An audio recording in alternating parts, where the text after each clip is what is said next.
Hi friends, എങ്ങനെയുണ്ട് നമ്മുടെ ക്ലാസ്സൊക്കെ? ഞാൻ പറയുന്നത് നിങ്ങൾ ചെയ്തോ? നിങ്ങളുടെ ഏതെങ്കിലും ഒരു ലെസൺ എടുത്തിട്ട് അതിനകത്തുള്ള നൗൺ, നാമം, പേര്, അതാണ് നാമം എന്ന് പറഞ്ഞാൽ പേര്. നിൻ്റെ നാമം എന്താണെന്ന് ചോദിക്കുക. ഹിന്ദി പറയുക തെര തുമാര നാം ക്യാ ഹെ. നാം എന്ന് പറഞ്ഞാൽ പേരെന്നർത്ഥം. ഇപ്പോൾ ഏത് പേരാണെങ്കിലും അത് നാമം. അതുപോലെ തന്നെ ക്രിയ നമ്മൾ പറഞ്ഞില്ലേ, ഏത് ആക്ഷനാണെങ്കിലും എവിടെ തിരിഞ്ഞൊന്ന് നോക്കിയാലും അവിടെ എല്ലാം നാമങ്ങൾ മാത്രം. ശരിയല്ലേ? നോക്കിയല്ലെങ്കിൽ പേന, പിന്നെ ബോർഡ്, ഫാൻ, പിന്നെ ലൈറ്റ്, ബൾബ്, പിന്നെ നമുക്ക് എന്തെല്ലാം ചെയർ, നമ്മൾ കസേര, മേശ, ഇതെല്ലാം നാമം. അച്ഛൻ, അമ്മ, സഹോദരി, സഹോദരൻ, അളിയൻ, പിന്നെ പെങ്ങൾ, എല്ലാം നാമങ്ങളാണ്. അതുപോലെ തന്നെ ചില സംഗതികളിൽ നമ്മൾ കാണത്തില്ലാത്ത മണം, സത്യം, ഇതെല്ലാം നാമങ്ങളാണ്. എന്ത് പേരാണെങ്കിലും അത് നാമം. അത് മനസ്സിലാക്കണം ആദ്യം. മനസ്സിലായല്ലോ? ഓക്കെ. ക്രിയ എന്താ? എവിടെ തിരിഞ്ഞൊന്ന് നോക്കിയാൽ അവിടെ എല്ലാം ആക്ഷൻസ് മാത്രം. ആക്ഷൻസ് മീൻസ് പ്രവൃത്തികൾ മാത്രമല്ലേ? ആളുകൾ ബസ്സിൻ്റെ പുറകെ ഓടുന്നു, സ്കൂട്ടർ ഓടിക്കുന്നു, പിന്നെ സൈക്കിളിൽ കയറുന്നു, സൈക്കിളിൽ നിന്ന് മറിഞ്ഞു വീഴുന്നു, എന്തെല്ലാം സംഗതികൾ, എല്ലാം ക്രിയകളാണ്. പിന്നെ അഡ്ജക്റ്റീവ് ഞാൻ പറയും. അഡ്ജക്റ്റീവ് എന്താണ്? വിശേഷണം. അഡ്ജക്റ്റീവ് എന്ന് പറഞ്ഞാൽ നാമത്തിനെ വിശേഷിപ്പിക്കുക എന്നുള്ളതാണ്. അപ്പം നല്ല വീട്, അല്ലെങ്കിൽ നമ്മൾ പറയല്ലേ ഇങ്ങനെ നീല ആകാശം. ആകാശം എന്ന് പറഞ്ഞ നാമം. നീല ആകാശം. അപ്പം ആകാശത്തിനെ വിശേഷിപ്പിക്കുകയാണ്. അങ്ങനത്തെ വാക്കുകളാണ് അഡ്ജക്റ്റീവ്സ്. ക്ലിയർ ആയില്ലേ? ഇനി നമുക്ക് അഡ്വർബ് എന്ന് പറഞ്ഞാൽ ക്രിയാവിശേഷണം. ക്രിയ എങ്ങനെയാണ് ഞാൻ ചെയ്തെന്നുള്ളതാണ്. ഒരാൾ തെങ്ങ കയറി, നല്ലതുപോലെ കയറി, അതാണ് തെങ്ങ കയറി നല്ലതുപോലെ കയറി, അല്ലെ വേഗത്തിൽ കയറി, അല്ലേ? അതുപോലെ നമ്മൾ പറയല്ലേ എറിഞ്ഞു, ശക്തിയായി എറിഞ്ഞു. അപ്പം ശക്തിയായി എന്നുള്ളത് ആ എറിയുക എന്ന ക്രിയനെ വിശേഷിപ്പിക്കുന്നതാണ്. അല്ലെങ്കിൽ എങ്ങനെയെന്നുള്ള ഉത്തരവാണ് കിട്ടുന്നത്. എങ്ങനെ ചെയ്തു എന്നുള്ളതാണ് സംഗതി. ക്ലിയറായില്ല? ഓക്കെ. ഇത് നമ്മൾ രണ്ടാമത്തെ ക്ലാസ്സിൽ നമ്മൾ ഇന്ന് എടുക്കാൻ പോകുന്ന കുറേ കാര്യങ്ങളൊക്കെ പഠിക്കും. അതിനൊക്കെ മുമ്പ് ഞാൻ പറയട്ടെ, എനിക്കും ഇംഗ്ലീഷ് ഗ്രാമർ പഠിക്കണം. ഞാൻ മലയാളത്തിൽ എഴുതിക്കുന്നത്. ഇംഗ്ലീഷിൽ എങ്ങനെ എഴുതുന്നത്? GRAMMAR. അയ്യോ, എത്ര കുട്ടികളാ തെറ്റിക്കുന്നത്! നിങ്ങൾ നോക്കി നിങ്ങൾക്ക് ഇവിടെ കാണാം. ഈ ഇല്ല, ഗ്രാമറിനകത്ത് ഈ ഇല്ല. ഗ്രാമറിനകത്ത് എ മാത്രമേ ഉള്ളൂ. അതൊന്ന് ശ്രദ്ധിക്കുമോ? അത് നിങ്ങൾ പ്രത്യേകം ശ്രദ്ധിക്കേണ്ട ഒരു കാര്യമാണ്. അതുപോലെ ധാരാളം കുട്ടികൾ എഴുതുന്നത് എങ്ങനെയാണെന്നറിയോ? ഞാൻ കണ്ടിട്ടുണ്ട്. GRAMMER.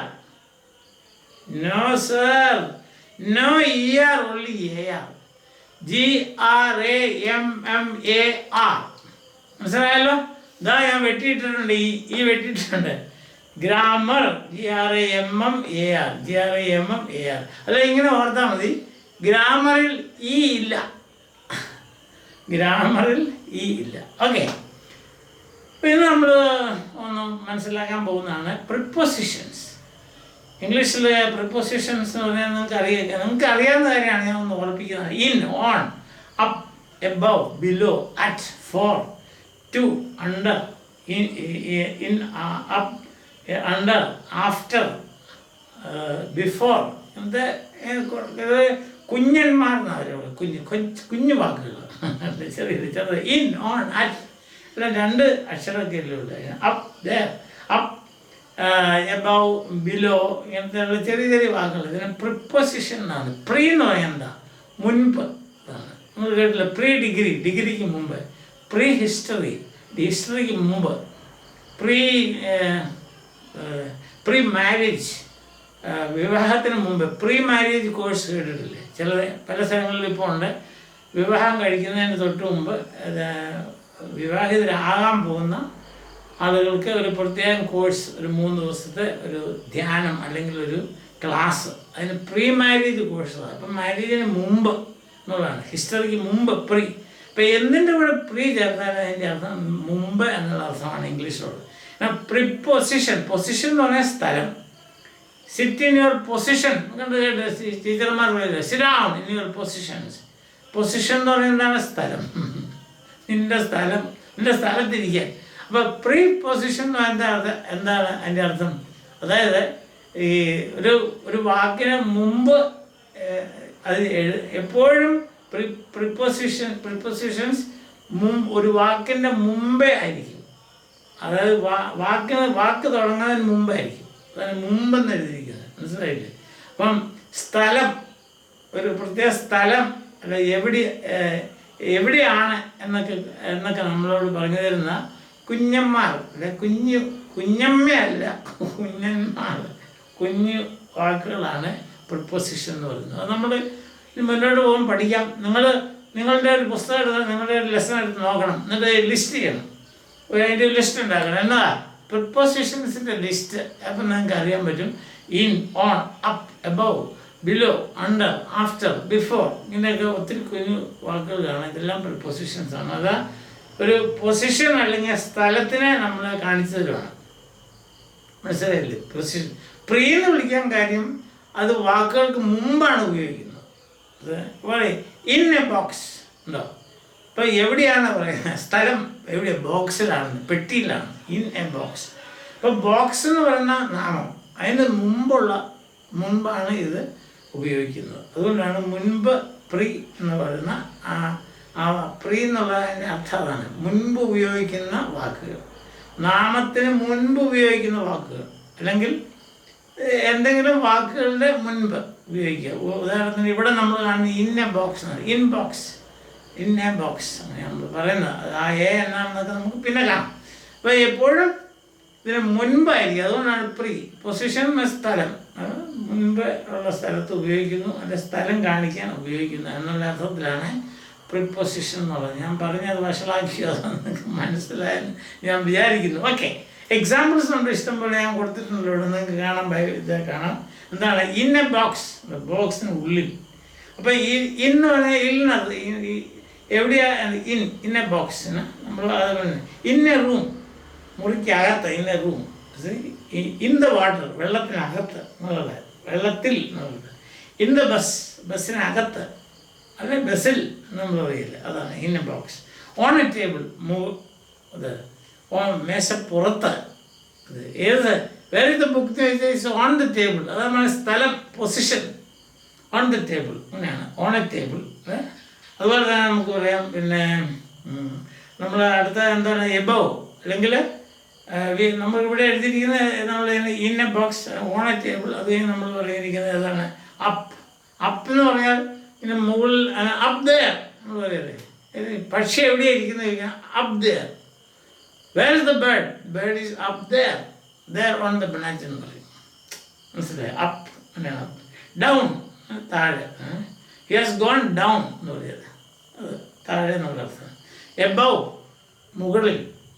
Above the sky, above the sky. Heaven is above the sky. സ്വർഗം ആകാശത്തിന് മുകളിലാണ്, സ്വർഗം. Above the sky. അതുപോലെ അതിൻ്റെ ബിലോ എന്ന് താഴെ. നമ്മൾ പറയില്ലേ don't write below the line. Below എന്ന് താഴെ, അതായത് ലൈൻ വരച്ചിട്ടുണ്ട്, അതിൻ്റെ താഴെ നിങ്ങൾ എഴുതണമെന്നുള്ളതാണ്. അറ്റ് എന്ന് പറഞ്ഞാൽ ഒരു പ്രത്യേക പോയിൻ്റാണ്. അറ്റ് 7 PM അല്ലേ? പ്രത്യേക പോയിന്റിനെ കാണിക്കുന്നത് അറ്റ് 7 PM. നമ്മൾ മുന്നോട്ട് കൂടുതൽ പഠിക്കും. തൽക്കാലം നമുക്കൊരു മനസ്സിലാക്കാൻ വേണ്ടിയാണ്. ഫോർ എന്ന് പറഞ്ഞാൽ വേണ്ടി, ഫോർ യു. എൻ്റെ ജീവിതം നിനക്ക് വേണ്ടി എന്ന് പറയില്ലേ. അപ്പം for you, my life is for you. Parents പറയുന്നതാണ്, മാതാപിതാക്കന്മാർ പറയരുത്. For you. ഞങ്ങൾ ഹാർഡ് വർക്ക് ചെയ്യുന്നത് ഫോർ യു. മക്കളോട് പറയുന്നതാണ്, നിങ്ങൾക്ക് വേണ്ടിയാണ്. For you. ടു എന്ന് പറഞ്ഞാൽ ടു കോട്ടയം. അപ്പോൾ ആ സ്ഥലത്ത് നമ്മൾ പോകുന്ന ഡയറക്ഷനാണ് to Kottayam, to Changanassery, to Ernakulam, to Wayanad, അങ്ങനെ പറയരുത്. അണ്ടർ എന്ന് പറഞ്ഞാൽ അടിയിൽ. Under the table, under the table, under the tree, under the mango tree, under the coconut tree. എവിടെ വേണമെങ്കിലും നിങ്ങൾക്ക് നിൽക്കാം, തലേ വീഴാൻ നോക്കിയാൽ മതി. ബൈ എന്ന് പറഞ്ഞാൽ അത് നമ്മൾ ആ ഉപകരണം. By bus, I am travelling by bus എന്ന് പറഞ്ഞാൽ ഞാൻ ബസ് വഴിയാണ്. ബസ് വഴി എന്നുള്ള അർത്ഥത്തിലല്ല, ബസ്സിലാണ് യാത്ര ചെയ്യുന്നത്. By bus. By a scooter, by BY by എന്നാണ്. മനസ്സിലാവുന്നു?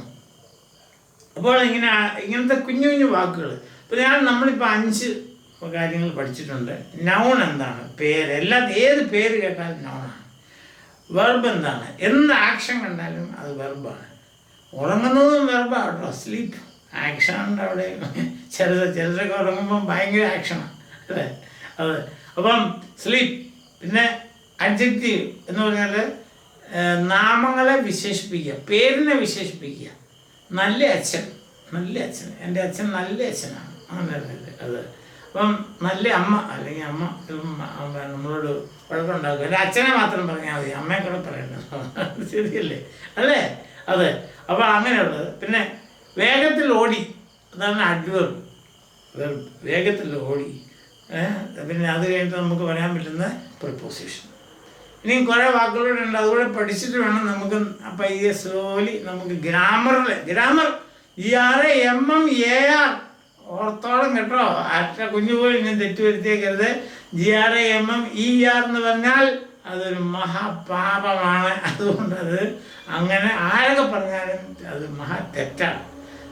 തെറ്റെന്ന് പറഞ്ഞാൽ ഗ്രാമറിൽ തെറ്റരുത്. അല്ല, എന്തിനാ നല്ലതുള്ള ശരിയായിട്ടുള്ളപ്പോൾ പിന്നെ എന്തിനാ തെറ്റ് പഠിക്കുന്നത്? അതുകൊണ്ടാണ് GRAMMAR. പ്രിപ്പോസിഷൻ കഴിഞ്ഞ് നമുക്ക് പഠിക്കാനുള്ള 1-2 വാക്കുകളുണ്ട്. അതായത് പാർട്ടിസിപ്പിൾസ് എന്താണെന്ന് പഠിക്കണം. പ്രസൻറ്റ് പാർട്ടിസിപ്പിൾ, അങ്ങനത്തെ കാര്യങ്ങളൊക്കെ പഠിക്കും. നമ്മൾ പറയല്ലേ ആഫ്റ്റർ, കഴിഞ്ഞെന്നുള്ള. After the class, after. Before, മുമ്പ്. ബിഫോർ ക്ലാസ്സിന് മുമ്പ്, ബിഫോർ 9 o'clock. സ്ഥിരം ഉപയോഗിക്കുന്ന വാക്കുകളല്ലേ after the class. After the festival, after the rains, കഴിയുമ്പോഴെന്നുള്ള. ആഫ്റ്റർ ലൈഫ്, ജീവിതത്തിന് ശേഷം എന്താ ഉള്ളു അത്.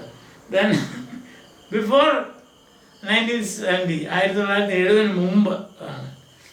അപ്പം ഇങ്ങനത്തെ കാര്യങ്ങളാണ് ഇന്ന് ഇത്ര ഓർത്താൽ മതി. നിങ്ങൾ എപ്പോഴും ശ്രദ്ധിക്കേണ്ട ഒരു കാര്യം, ഇങ്ങനത്തെ വാക്കുകൾ. പത്രം വായിക്കാറുണ്ടോ? ഇംഗ്ലീഷ് പത്രം. ഇത് ഞങ്ങൾ വെറുതെ എന്തേലും ഇംഗ്ലീഷ് സാധനം കിട്ടിയാൽ അതങ്ങ് വായിക്കുക. വായിച്ചിട്ട് ഒന്നും മനസ്സിലാകണമെന്ന് ഞാൻ പറയുന്നില്ല. പക്ഷെ അതിനകത്ത് ഇങ്ങനത്തെ വാക്കുകൾ കണ്ടുപിടിച്ച് എഴുതണം. നൗൺ ഒരു ലിസ്റ്റ് ഉണ്ടാക്കുക, വെർബ് ഒരു ലിസ്റ്റ് ഉണ്ടാക്കുക, അഡ്ജക്റ്റീവ് ഒരു ലിസ്റ്റ് ഉണ്ടാക്കുക.